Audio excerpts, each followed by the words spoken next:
বন্ধুরা, গরমের সময় তো প্রচুর মশা হয়। তো মশা থেকে দূরে থাকতে একটা তেল ব্যবহার করেছি, আপনারা ট্রাই করতে পারেন। মশা থাকবে না, গায়ে মশা বসবে না, চারদিকে মশা থাকবে কিন্তু গায়ে মশা বসবে না। সেটা হচ্ছে আমি আগে থেকে করে রেখেছিলাম, জাস্ট আমি দেখাচ্ছি। এই যে নিম পাতা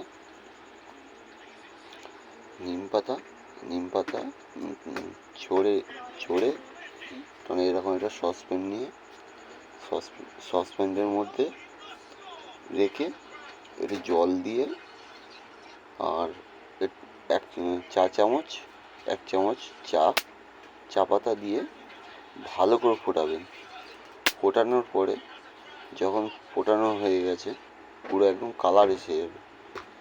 যখন কালার এসে যাবে, সেই জলটা ঠান্ডা হয়ে গেলে এইভাবে এই রং আসবে, এই কালার আসবে। এই কালার আসলে এও গাছে পোকামাকড় থেকে দূরে রাখে। খুব সুন্দর তেল এটা। আর এই তেলটা নিয়ে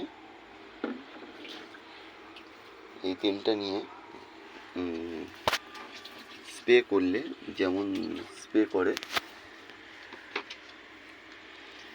যেমন সেন্টে আমি একটা সেন্ট করে নিয়েছি, সেটা অন্য কিছুও নিতে পারেন। এটার মধ্যে নিয়ে বাচ্চা বলুন বড় বলুন, কোনো সাইড এফেক্ট নেই। এ পুরো আয়ুর্বেদিক, কোনো সাইড এফেক্ট নেই। তো এইটা যদি করেন, দেন গায়ে এইভাবে স্প্রে করে যদি দেন, তো মশা একটাও বসবে না, গায়ে একদমই থাকবে না। খুব সুন্দর একটা টিপস বলে দিলাম, তো খুবই ভালো হবে। একবার ট্রাই করে দেখতে পারেন, মশাও মরে যাবে।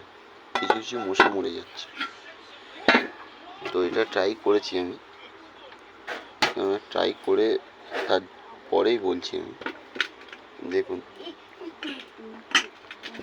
কেননা এই তেলটা গাছেও ব্যবহার করতে পারবেন, যাতে পোকামাকড় না বসে, সেইভাবে গাছেও ব্যবহার করতে পারবেন। তো এইভাবে বানাবেন, খুবই ভালো হবে, খুবই ভালো হবে। দেখুন, আমার বাচ্চার গায়ে মশা বসেছে একটা। মশাটা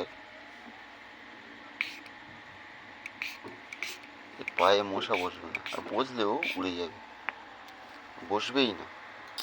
দেখুন,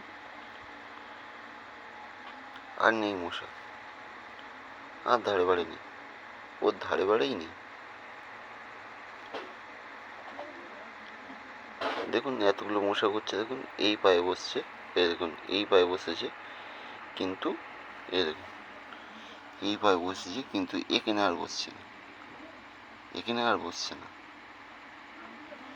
আপনারা ব্যবহার করুন, বাচ্চা কাচ্চাও খুব ভালো হবে। মানে কোনো সাইড এফেক্ট নেই। তো অ্যাকচুয়ালি নিম পাতা মানে আয়ুর্বেদিক, কোনো সাইড এফেক্ট নেই। পারলে ট্রাই করবেন, পারলে সাবস্ক্রাইব করবেন, আর একটা লাইক করবেন।